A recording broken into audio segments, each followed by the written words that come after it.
Ini kan DC1 per DT, ya. Ini kan DC1 per DT. Kita rubah, ya, kita substitusikan persamaan 3 ini kemana? Ke sini. Yang ini. Ya. Oke, jadi persamaan 2 ini kita substitusikan ke DC1 per DT. Jadinya gimana? Berarti ini kan tetap 100-nya, ya.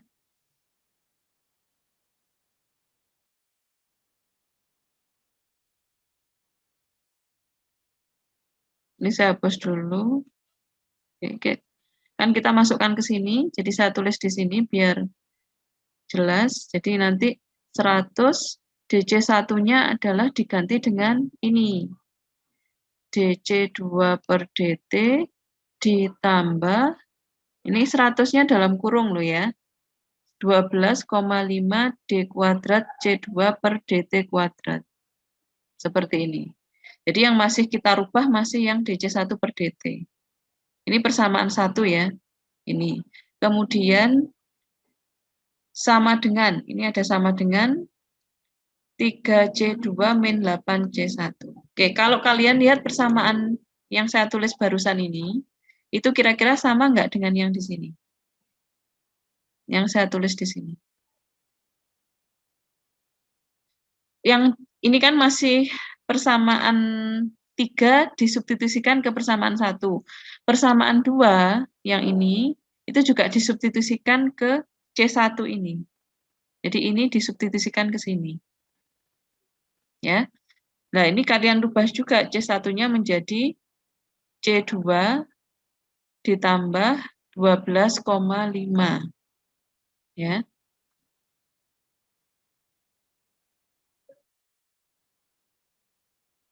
Ini C2 ya ditambah 12,5 DC kuadrat per DT. Seperti ini. Kira-kira sama nggak dengan yang di sini? Yang ini. Kemudian 100 dikalikan 12,5 itu hasilnya 1250. Sama ya. Jadi caranya seperti itu. Oke. Kemudian yang ini sama dengan 3C2 min 8C2. Ya. Ini ada 3C2 sama. Nah, ini min 8C2-nya juga sama. Ini kalau min 8 dikalikan C2 kan min 8C2. Kemudian ini kan plus 12,5. Berarti 8 dikalikan 12,5 100 ya. 100 DC2 per DT. Ini minus karena di sini minus kali plus. Ya. Jadi ini sama. Berarti hasilnya memang seperti ini persamaannya. Ini kita belum pakai persamaan diferensial linear loh ya. Ini masih mensubstitusi persamaan dulu. Ya. Saya hapus.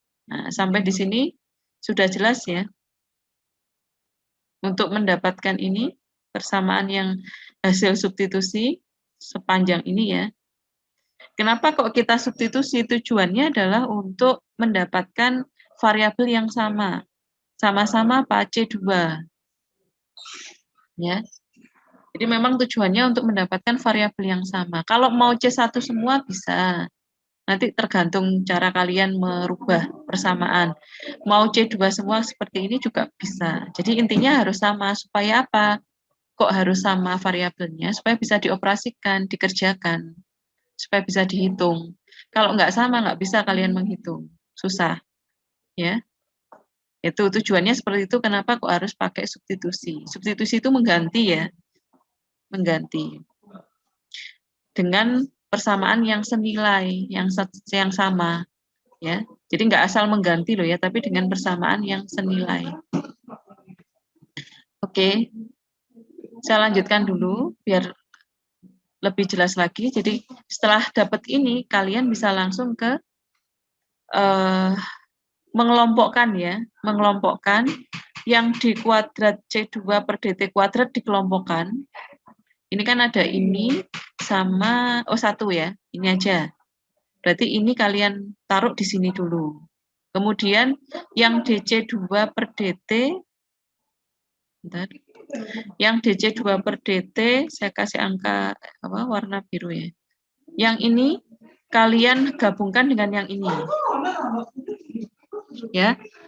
Jadinya berapa? DC2, 100 DC2 per DT digabung sama minus 100 DC2 per DT. Mungkin nggak kelihatan tadi. Ya ini ya, plus 200. Kemudian yang ini kalian operasikan juga, jadinya minus 5 C2. Minus 5, kamu pindah ke kiri, ini kan ditaruh di kiri kan, di kirinya tanda apa sama dengan. Jadinya apa? Plus 5C2. Ya.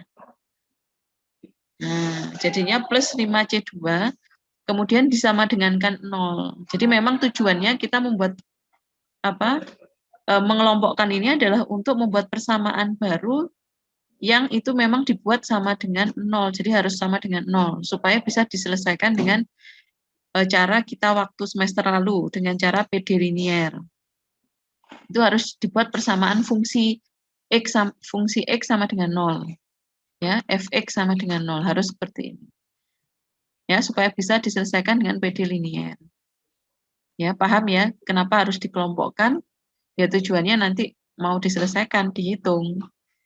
Ya, biar nggak terlalu panjang seperti ini.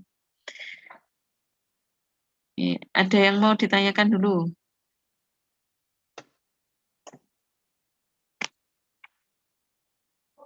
Bisa ya, ini kan sebenarnya tinggal mindah-mindah aja ke kiri, ke kanan. Kalau berpindah itu tandanya berubah, yang semula plus jadi minus, yang semula minus jadi plus. Ya, seperti itu kalau merubah persamaan ya. Oke, kemudian kalau sudah apa? Karena ini sangat angkanya itu kan gede banget ya, 1250. Ini 200, yang satunya malah kecil. Nah, lebih baik untuk menyederhanakan kita buat pembagi ya. Jadi 5-nya ini dibagi 5 supaya habis. Kemudian ini juga kalau dibagi 5, yang sini dibagi 5, sini juga harus dibagi 5 loh ya. Semuanya harus dibagi 5, jadi nggak boleh cuman ini aja yang dibagi 5. Jadi kena ini juga harus dibagi 5, ini harus dibagi 5. Nanti jadinya ini 1, ya. Ini dibagi 5 jadinya 40, ini saya bagi 5. Ya. Ini dibagi 5 jadi 250. Ya, makanya di sini kita dapatkan persamaan yang baru, yang lebih sederhana angkanya yaitu ini. Oke, sampai sini ada yang mau ditanyakan dulu. Kan ini ya, masuk persamaan tadi kan sudah dijelaskan, ini adalah PDB. Ya, tapi PDB itu ternyata kan ada macam-macamnya. Ada orde 1, ada orde 2, ada orde pangkat N. Jadi lebih dari 2, ya. Kalau yang persamaan ini masuk orde berapa? PDB orde berapa?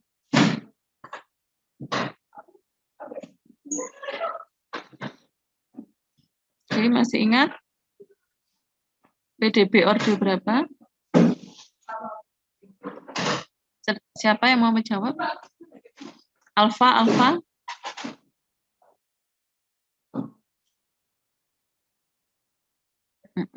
Alfa kayaknya lagi setrika ya Alfa. Oke, Alfa ini masuk PDB orde berapa Alfa? Persamaan yang ini? Orde 1 apa orde 2? Lupa, Bu. Masa lupa? Itu masuk di persamaan orde 2. Nah, orde 2 kelihatan gini loh, ada pangkat 2-nya. Ya, itu berarti orde 2. Sesimpel itu. Nah, kalau pangkatnya 3 berarti orde 3. Jadi seperti itu aja. Nggak susah kok. Ya. Nah, ini berarti masuk persamaan diferensial orde 2. Nah, kemarin orde 2 solusinya gimana cara menyelesaikannya? Pakai cara apa? Ini saya buka lagi ya. Pakai cara apa? Orde 2 loh ya. Ini. Persamaan diferensial orde 2. Menyelesaikannya pakai apa? Pakai fungsi komplementer dan integral khusus. Ini fungsi komplementer dan integral khusus. Ya, ingat kan? Pasti sudah lupa.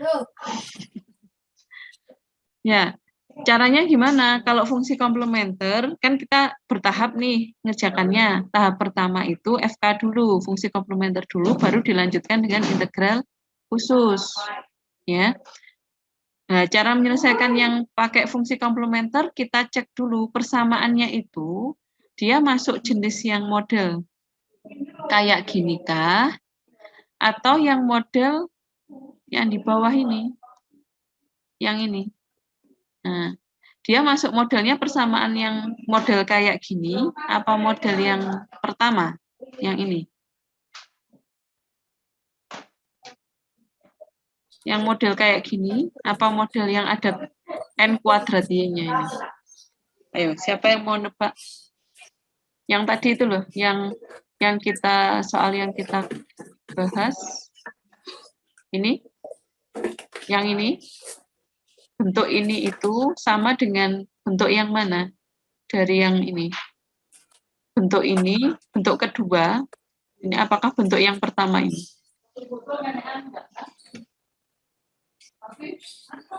Bentuk yang pertama, Bu, sama dengan bentuk yang pertama. Oke, Bentuk sip. yang pertama. Ya, sip. Pandri, benar. Diana, oh ya. Oke, jadi masuk ke bentuk yang pertama. Berarti kita pilih yang dari ketiga ini, ya kan? Kira-kira dari nomor 1, 2, dan 3, dia masuk yang mana? Akar real dan berbeda, ataukah akar real dan kembar, ataukah akar kompleks? Nah, ini yang harus kita tentukan. Caranya gimana? Berarti kita harus cari nilai M1 sama M2. M2. Ya kan? Kalau M1, M2-nya, M1 itu maksudnya akar persamaan ya. Kalau misalkan akarnya sama, berarti yang nomor 2. Tapi kalau akarnya berbeda, berarti yang nomor 1 nanti solusinya pakai yang ini. Tapi kalau akarnya sama, nanti solusinya yang ini. Kalau akar kompleks ini kayak gini, plus minus J ini ya. Ini. Ya, kita tentukan dulu berapa sih nilai M1, M2. M1, M2 itu ya Y. Ini loh. Y per X-nya ini loh. Ya, kalau di kita DC per DT-nya itu. Ya itu. Kita tentukan dulu gimana cara menghitung M1, M2-nya. Gimana kira-kira? Nyari akar-akarnya. Pakai apa? Pakai rumus, masih ingat dulu waktu SMA? Diskriminan, masih ingat? Jadi sudah lupa, Bu. Oke, yang ini tadi ya, ini kan PDB orde 2. Kita selesaikannya pakai fungsi komplementer yang nomor 1, ya kan? Yang nomor 1 itu ternyata harus cari akar persamaan. Supaya mempermudah kita mencari akar persamaan, kita rubah bentuk DC2 per DT-nya ini. Kita dimisalkan, supaya mempermudah ya, disimbolkan dengan M. M ini adalah akar persamaannya. Maka dari itu di sini karena ini kuadrat, jadinya ini M kuadrat. Karena di sini tidak ada kuadratnya, cuma DC per DT, jadi cuman M. Ya, disubstitusi ya, dirubah bentuknya, dimisalkan. Kalau di sini nggak ada DC per DT, langsung 1. Ya. Jadi yang dimisalkan M itu DC per DT. Ini kan nggak ada ya. Nggak ada DC per DT-nya. Jadi langsung dibuat angka 1. Jangan 0, nggak ada nilainya nanti. 1 gitu ya. Sama dengan 0. Jadi kita dapat persamaan ini. Oke. Kalau sudah, kalian bisa selesaikan pakai dulu waktu SMA kan ada akar-akar persamaan. Itu rumusnya min B plus minus akar B kuadrat min 4AC dibagi 2A. Nah, masih ingat dulu ada rumus akar persamaan Ini kita pakai kalau angkanya itu nggak rumit ya, atau bulat lah istilahnya. Tapi kalau nanti ternyata kita hitung itu angkanya sangat susah, bisa kalian gunakan aplikasi yang ada di HP, ya, namanya aplikasi fungsi matematik ya, namanya matematik. Kalian bisa nanti download di Play Store, ya, download di Play Store. Ini nanti saya tunjukkan, ya di Telegram, ya, Play Store untuk fungsi membuat persamaan ini, matematiknya. Sebenarnya mau tak share, ya. Nanti bisa kalian tinggal memasukkan, ya. Nanti saya kasih tutorialnya, nanti saya kirim di Telegram juga tutorialnya, sama di Google Classroom ya, biar kalian bisa menggunakan aplikasi itu dengan mudah, jadi nggak perlu ngitung manual, cukup memasukkan angka-angka di sini, nanti sudah langsung dapat ini, akar 1 sama akar 2-nya. Ya. Oke, jadi kalian bisa gunakan cara manual pakai rumus ini, yang di sini, tapi kalau angkanya agak rumit, agak kompleks, lebih baik langsung kalian gunakan aplikasi FX matematik ini. Nah, nanti langsung otomatis dia menghasilkan akar persamaan 2 ini ya. Nah, nilainya juga minus semua ini. Oke. Sampai di sini ada yang mau ditanyakan dulu sampai mencari akar ini dulu? Ada yang bertanya dulu, mungkin kurang perlu penjelasan apa lagi?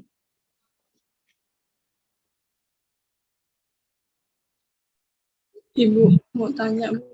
Iya, Carolina. Jadi nanti kalau kita pakai aplikasinya, kita tulis FX40 gitu, Bu? Atau gimana, Bu? Oh, ya, nanti tak kasih tutorialnya, karena itu agak ada step-stepnya. Ya, harus inputkan angka. Nanti inputkan angka ini kan kalau di rumusnya itu kan disimbolkan dengan ini. A kan, di sini kan ada A, ada B, ada C ya kan. Dan nanti di aplikasinya itu juga seperti itu. Inputkan nilai A, B, sama C. Nah, A, B, C-nya kita itu yang mana? Yang ini. A-nya itu yang 250, yang di depannya kuadrat. B itu yang 40, di depannya yang nggak ada kuadratnya ya, cuma M aja. Nah, kemudian C-nya itu nanti yang 1 ini. Jadi harus input A, B, C. Seperti ini juga, ini kan ada A, ada C, ada B. B-nya itu yang di depannya variabel M, kalau A itu di depannya variabel M kuadrat, ini A, ini B, ini C. C itu yang tidak ada variabelnya. Nah itu. Nanti saya kasih tutorial singkat kok, paling cuman mengerjakannya paling cuma 5 detik selesai. 5-10 detik selesai, sudah dapat hasilnya. Oke. Ada yang mau ditanyakan lagi? Ya, ada yang mau ditanyakan lagi? Mungkin kurang jelas yang lain?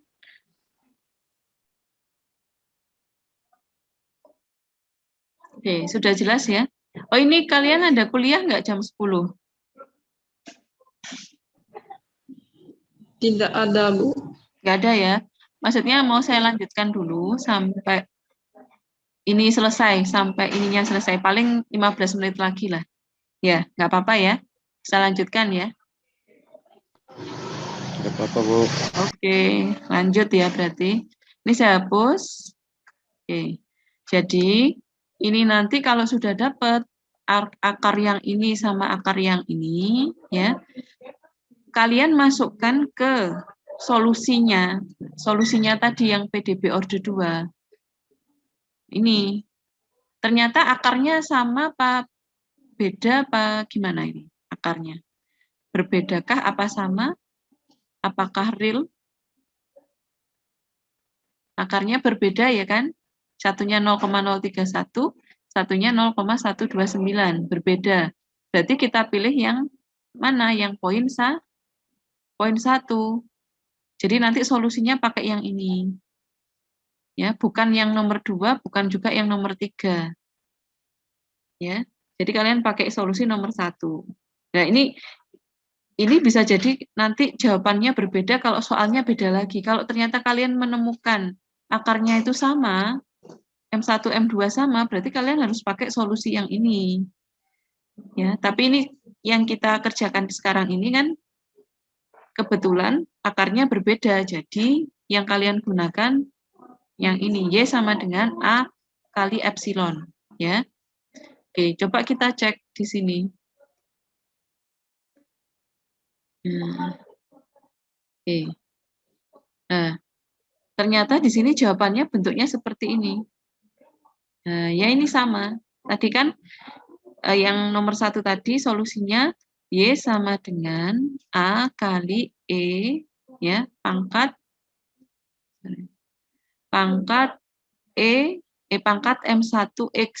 Nah, pangkat M1X ditambah B kali E pangkat M2X. Oke, coba kalian perhatikan, biar nanti ketika ngerjakan nggak bingung. Coba, ini kan sudah secara susunan itu hampir mirip ya. Ya, cuman di sini itu kenapa kok di sini Y, di sini C? Ya karena memang konteksnya di soal ini itu kan yang sebagai Y-nya itu variabel tetapnya itu kan di sini C2. Ya kan yang selama tadi kita kerjakan itu kan adanya unsur C2. Sehingga makanya Y di sini itu adalah nilai C2 itu sendiri. Ya. Kemudian A di sini adalah konstanta, B di sini juga adalah konstanta. Konstanta itu angka ya, angka yang kita belum tahu nilainya berapa, sehingga di sini disebut konstanta. Nah, A dan B nilai konstantanya ini berbeda, makanya di sini disimbolkan dengan K1, yang di sini K2. Jadi sebenarnya ini terserah mau kalian kasih nama K, ke, atau A, ke, atau apa, P, atau apapun, yang penting itu adalah sebuah konstanta. Nah, kebetulan di sini yang dipakai itu adalah K1 sama K2. Ya. Kemudian setelah itu dikali epsilon. Epsilon apa? Epsilon pangkat M1. M1 ini adalah akarnya. Akarnya tadi berapa? Minus 0,031. Makanya di sini pangkatnya juga itu. Ya, min 0,031. Di sini kali T, di sini kali X. Ya. Kenapa kok T? Iya, karena X yang sebagai X di sini, sebenarnya kalau kita belajar kemarin itu kan dy per dx ya, selama ini kita belajarnya, mesti dy per dx, dy per dx. Nah, sebenarnya angka Y, huruf Y dan X di sini itu bisa dirubah tergantung variabel yang terlibat ya, variabel yang terlibat di soal. Nah, ini variabel yang terlibat di soal itu adalah konsentrasi dan waktu, sehingga Y-nya ini adalah konsentrasi, X-nya ini adalah waktu. Nah, makanya di sini X-nya ini kita rubah menjadi T, supaya sesuai dengan soal, ya, sesuai dengan kasus soalnya. Nah, kalau tetap X ya nggak bisa, nggak ketemu nanti. Ya, karena dari awal kita menggunakan T, waktu. Begitu juga yang plus BE M2X ini juga sama, K2 kali epsilon, pangkat M2, M2-nya kan ini tadi, minus 0,129. Sehingga di sini pangkatnya juga itu. Dikali T juga. Karena di sini X, makanya ini T. Sehingga kita dapatkan persamaan 4, penyelesaian dari PDB orde 2 itu adalah C2 sama dengan K1 kali E pangkat ini ditambah K2 kali E pangkat ini. Oke. Sampai di sini ada yang mau bertanya dulu? Oke. Saya lanjutkan ke berikutnya. Karena kita sudah dapat hasilnya, solusinya ini, selanjutnya ternyata di sini diturunkan. Persamaan 4 ini kita turunkan menjadi persamaan 5, didiferensialkan, berarti kan tinggal dikasih D C2 per DT. Jangan lupa kalau namanya diferensial itu diturunkan terhadap apa, karena di sini terhadap waktu sehingga yang dipakai DT. Kalau diturunkan terhadap X ya harus DX. Kalau diturunkan terhadap Y ya harus terhadap Y, DY nanti. Ya, tergantung dia mau diturunkan terhadap waktu kah, atau jarak kah, atau luas permukaan kah nanti DA. Ya, bisa macam-macam nanti. Nah, penurunannya ini, jadi DC2 per DT, turunannya epsilon pangkat. Nah ini, cara mencari turunan epsilon pangkat. Kalian jangan lupa buka lagi materi turunannya. Turunannya epsilon pangkat. E pangkat X turunannya apa? Atau E pangkat KX lah. E pangkat KX turunannya jadinya K kalikan E pangkat KX ya. Jadi tinggal K-nya ini turun ke bawah. Jadi kalau di sini kebetulan K-nya itu adalah min 0,031. Ini simbol aja sih, mau A mau E pangkat angka ya. E pangkat angka terus X. Kalau di sini kebetulan E pangkat min 0,031T, turunannya berarti 0,031-nya itu kalian taruh di depan juga. Jadi nanti hasilnya ini min 0,031 E pangkat ini juga. K1-nya kan memang dari awal sudah ada ya, jadi di sini tetap muncul K1. Turunannya itu tinggal pindah angkanya ini ke depan. Ya. Begitu juga yang ini, yang turunannya ini kan berarti tinggal pindah minus 0,129-nya ke depan juga. Jadi ini jadinya minus 0,129 kali K2 kali E pangkat itu juga. Ya. Nah, ini cara untuk menurunkan persamaan 4. Ada yang mau ditanyakan dulu? Yang ini plus ya, semula plus jadi minus karena memang ini minus, turun ke depan jadinya ikut minus. Oke, ada yang mau ditanyakan dulu? Jawabannya yang 5 ini ya, persamaan 5 ya. Ya, kalau sudah sampai persamaan 5, jangan lupa untuk bisa menghitung. Jadi ini kan kita sudah dapat nih persamaan ini. Cuman kita belum tahu nilai K1 sama K2. Ya. Nah, untuk mencari nilai K1 sama K2 konstanta ya ini, kita butuh yang namanya kondisi batas. Kondisi batas. Boundary condition istilahnya. Kondisi batas. Nanti kalau kalian pernah baca-baca buku matematika teknik dalam bahasa Inggris itu mesti muncul kata-kata boundary condition atau kondisi batas. Ini fungsinya adalah untuk mencari nilai konstanta yang belum diketahui. Nah, ini kondisi batasnya berupa apa? Berupa ketika menit ke 0, ketika menitnya itu sama dengan 0, T sama dengan 0, kira-kira persamaan 4 itu hasilnya seperti apa? Nah, kalau kita masukkan T-nya 0 misalkan di sini. Ini saya hapus. Oke, kita masukkan nilai T sama dengan 0. Ini kita rubah menjadi 0. T yang di sini dirubah menjadi 0.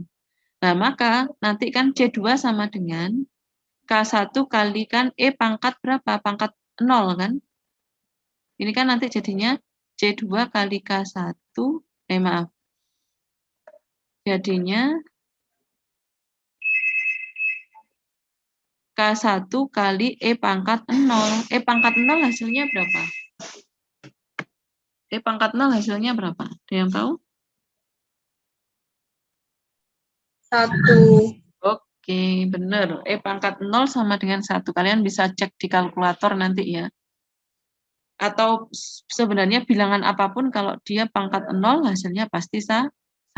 Berarti di sini makanya di sini tinggal apa? Tinggal K1. Ya, tinggal K1. Begitu juga yang ini, yang apa? K2 ini, K2-nya kali E pangkat 0 juga, jadi sisa K2. Sehingga persamaan 4, ini 20 dari mana? 20 dari mana? Ada yang tahu? 20 ini kan konsentrasi di tangki 2 ya.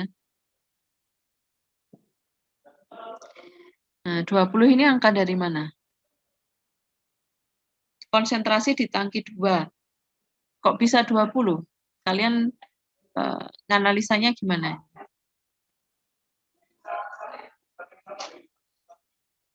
Coba lihat soalnya lagi ya. Caranya kalian lihat soalnya lagi. Dan lihat tadi, ini kan kita mintanya ketika menit ke 0. Kalau menit ke 0 kan belum terjadi adanya aliran ya, aliran masuk dari air ya. Jadi masih kondisi awal, kondisi ketika di mana belum ada laju alir yang menambah volume di tangki 2. Nah, kira-kira kalau kondisi awal ya, kondisi awal itu konsentrasi di tangki 2 ini kan sudah keisi larutan garam semua kan sebenarnya ya. Nah, kita cek di soal 2 buah tangki mula-mula penuh dengan larutan garam, konsentrasinya berapa? 20 gram per liter. Ini. Mula-mula. Mula-mula itu kan berarti awal. Ketika T sama dengan 0. Nah, sehingga di sini 20 gram per liter, di sini juga 20 gram per liter. Makanya tadi persamaannya ya, persamaannya itu kita dapatkan 20 sama dengan K1 plus K2. Ya.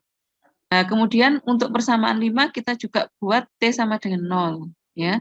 Berarti kalau T sama dengan 0, ya, ketika menit ke 0, nilai DC2 per DT ini ada enggak? Ada nilainya enggak? Maksudnya DC2 per DT ini adalah perubahan berupa pengurangan atau penambahan konsentrasi tiap waktu. Kira-kira kalau masih mula-mula, masih awal, belum terjadi apa-apa ya, itu kira-kira sudah ada nggak penambahan atau pengurangan konsentrasi? Kalau masih menit ke 0. Belum ada, Bu. Nah, belum ada. Karena memang belum ada, sehingga di sini nilainya 0. DC2 per DT-nya sama dengan 0. Ya, kemudian sama dengan minus 0,031 K1. Nah, T-nya ini dirubah dengan 0 lagi, jadi E pangkat 0, hasilnya juga 1. Sehingga di sini tinggal angka ini saja. Begitu juga yang sebelah kanan kita ini juga E pangkat 0, hasilnya nanti tinggal ini aja. Oke, itu untuk persamaan 5. Oke, sampai di sini mungkin ini masih kondisi batas ya. Ini kondisi batas. Tadi kondisi batas tujuannya apa? Untuk mencari nilai K1 sama K2. Konstantanya. Oke, ada yang mau ditanyakan dulu?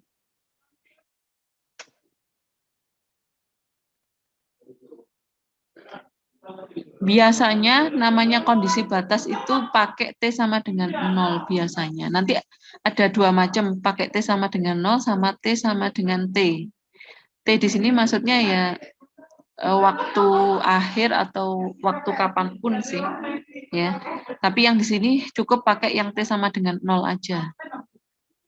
Oke. Ada yang mau ditanyakan?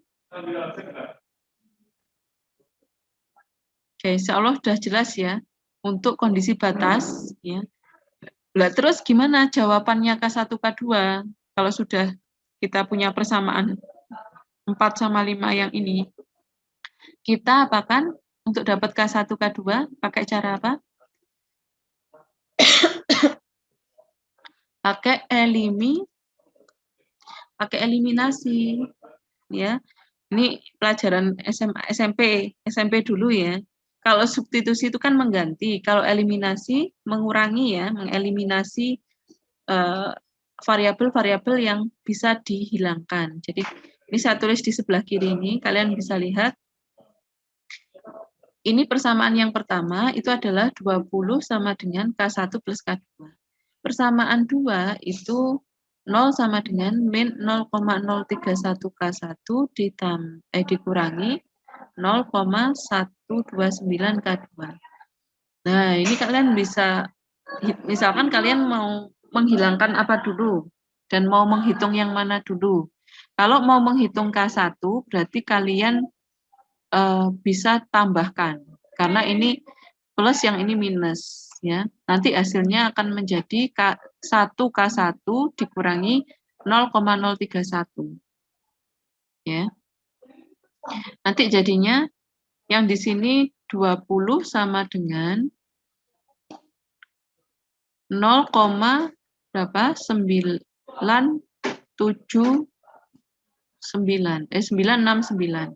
K1 ya. Tapi ini kita harus hilangkan dulu. Sorry, ini harus kita hilangkan dulu. Mana yang mau dihilangkan, K1-nya apa K2-nya? Ya. Kalau ingin menghilangkan K1-nya, berarti harus dikalikan dengan apa? Kalau ingin ini hilang, K1 atas sama K1 bawah ini bisa dihapus, dikurangi jadi 0. Berarti harus dikali berapa? Kali min 0,031, Bu.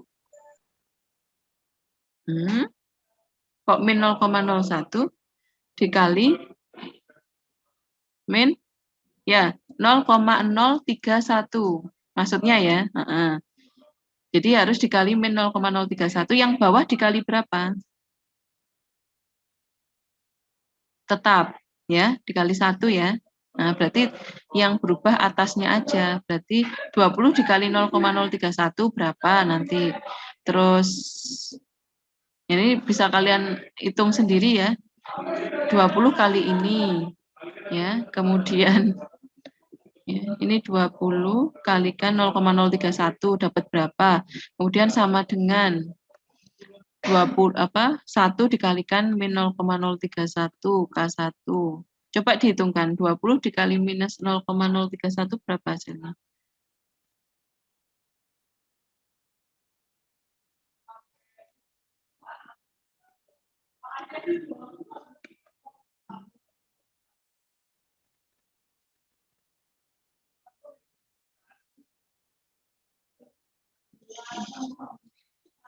Ini pakai cara eliminasi. Berapa hasilnya?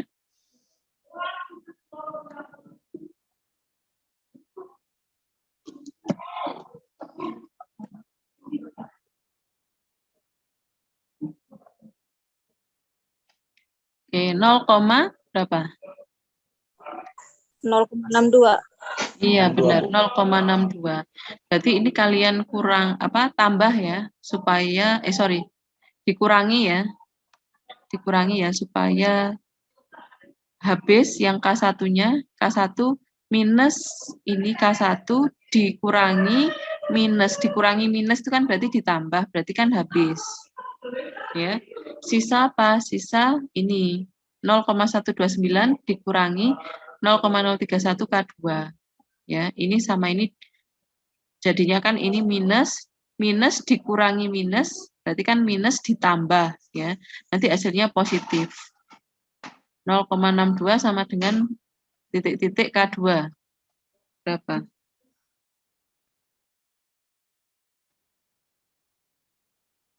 Nol koma 098. Ya, ini. Nah, jadi kalau sudah dapat, berarti K2-nya berapa nilai K2-nya? K2-nya itu 0,62 dibagi 0,098. Dapatnya 6,3.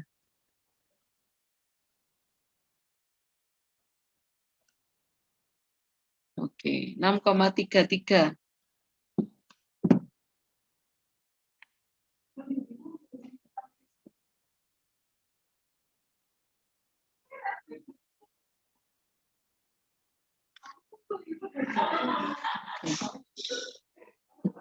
Oke, sama kan ya dengan yang di sini 6,33. Cuman di sini kok ada minusnya ya. Nanti bisa kalian hitung ulang lagi ya, apakah sudah benar perhitungan kita. Tapi yang pasti angkanya sudah sama ya, 6,33. Kemudian ini masih K2. K1-nya berapa? K1-nya kita bisa hitung dari persamaan 4 disubstitusi. Berarti 20 K1, K2-nya yang ini. Anggap aja minus ya, sesuai ini wes. 6,33. Berarti K1-nya berapa? K1-nya adalah 20 ditambah 6, berarti 26. Berarti yang ini. Ketemu ya. Tadi mungkin ini kurang saya. Minusnya mungkin ya. Nanti bisa dicek lagi. Oke, sampai di sini kita sudah dapatkan nilai K1 sama K2. Ya. nilai K1 sama K2-nya itu sudah ketemu pakai cara eliminasi sama substitusi. Oke, ada yang mau ditanyakan? Jadi memang tujuannya untuk cari K1, K2-nya dulu ya. Baru kita bisa buat persamaan baru lagi. Oke, sudah? Kalau nggak ada, berarti langsung ke solusi akhir. Nah, ini sudah selesai. Tinggal membuat persamaan akhirnya. Nah, tadi penyelesaian untuk tangki 2 itu kan dari persamaan yang C2 sama dengan mana tadi? Ini. Oke. Ini kan yang ini tadi. Nah, yang dari PDB orde 2 tadi. Nah, ini itu kan solusi yang untuk tangki 2. Itu dapat jawabannya seperti persamaan 6. Di mana K1 sama K2-nya sudah diketahui 26,33 sama minus 6,33. Ya, ini untuk tangki 2. Kemudian bagaimana kalau untuk tangki 1, C1 persamaannya? Nah, caranya dengan mensubstitusikan persamaan 5 dan 6, ya, persamaan 5 dan 6 ke persamaan 2. Persamaan 2 itu adalah ini. Ya, yang tadi kita sudah hitung. Ini kan ada C1 ini loh. Nah, persamaan 2 itu yang ini. C1 sama dengan. Kan kalau C2 sama dengan sudah dapat kan tadi persamaannya. Sekarang yang C1 sama dengan itu hasilnya yang di bawah ini. Nah ini, tak tuliskan lagi. C1 sama dengan C2 plus 12,5. Oke. C1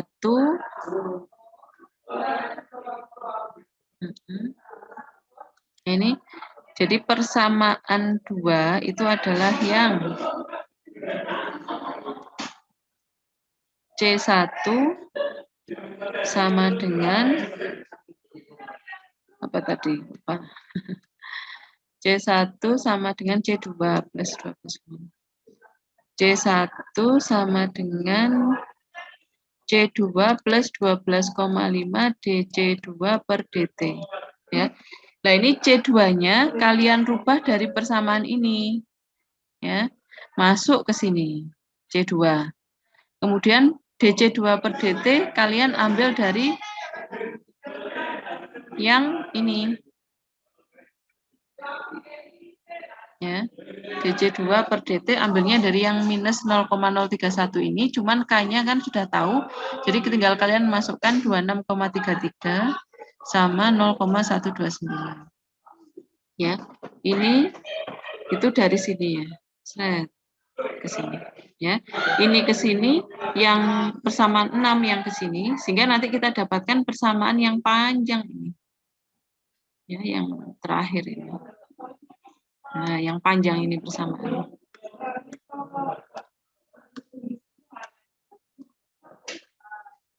Oke, ya, dapat persamaan yang panjang ini. Dan ini adalah hasil untuk persamaan yang diminta di soal tadi. Kita kan diminta membuat persamaan konsentrasi dengan fungsi waktu. Ya, kalau ada kata fungsi waktu itu berarti nanti variabelnya adalah waktu, yaitu T. Makanya di sini muncul angka T, ya. T. Sininya C1 sama dengan. Nah, jadi kita sudah dapat C2 sama dengan konsentrasi ketika di tangki 2 berapa, kemudian konsentrasi ketika di tangki 1 persamaannya berapa. Jadi kenapa kok kita butuh untuk membuat persamaan seperti ini? Untuk mempermudah kita ketika menghitung nilai konsentrasi di tiap-tiap tangki, tiap satuan waktu. Jadi ketika ditanya, menit ke-10 itu berapa sih konsentrasinya? Jadi kita sudah nggak bingung lagi. Rumusnya sudah ada ini. Tinggal memasukkan angka waktunya aja. Kalau 10 menit berarti T-nya diganti 10. Kalau 20 menit berarti T-nya diganti angka 20. Ya, kalau cuma 5 detik juga nanti sesuaikan ya, ini satuannya pakai menit apa detik. Ya. Kalau 1 menit ya tinggal T-nya diganti angka 1 menit. Seperti itu. Ya, ini sudah sampai di sini. Ini hasilnya ya. Persamaan yang panjang ini adalah hasilnya. Mungkin ada yang mau ditanyakan. Ini sudah selesai untuk satu soal ya. Panjang ya. 1 minggu cukup kayaknya ya, ngerjakan 1 minggu. Kalian juga bisa mengerjakannya pakai cara transformasi Laplace. Kalau ini terserah kalian. Kalian nanti mau nyoba yang cara yang sebelumnya ini juga bisa pakai ini. Atau mau pakai cara transformasi Laplace yang dulu pernah kita pelajari juga ya. Itu kan juga bisa untuk menyelesaikan PDB orde 1, orde 2 bisa. PDB juga bisa, parsial juga bisa. Ya, kalau mau pakai transformasi Laplace, kalian bisa ngikutin langkah-langkah yang ini. Ya, kalian bisa ikutin langkah-langkah ini, nanti akan dapat juga hasilnya sama nilainya juga 26,3 juga di sini. Ini 6,33. Nanti hasilnya pun sama. Oke, ada yang mau ditanyakan dulu sampai di sini sebelum saya kasih